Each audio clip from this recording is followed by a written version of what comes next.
Giovedì 16 novembre, Santa Margherita di Scozia. È il 320° giorno dall'inizio dell'anno, ne mancano 45 al termine. Il sole sorge alle 7:10, tramonta alle 16:40, la luna si leva alle 10:48, tramonta alle 18:37.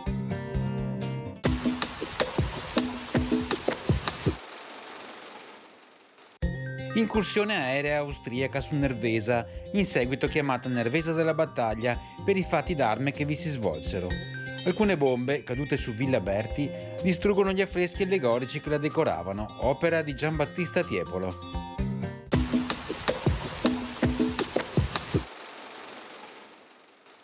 Le previsioni per domani: dapprima nuvoloso con alcune modeste precipitazioni, nevoso in montagna fino ai 1600-1800 metri sulle prealpi e 1500-1700 sulle Dolomiti. Poi rasserenamenti, sulle pianure di notte alcune nebbie in dissolvimento di mattina, temperature con andamento irregolare.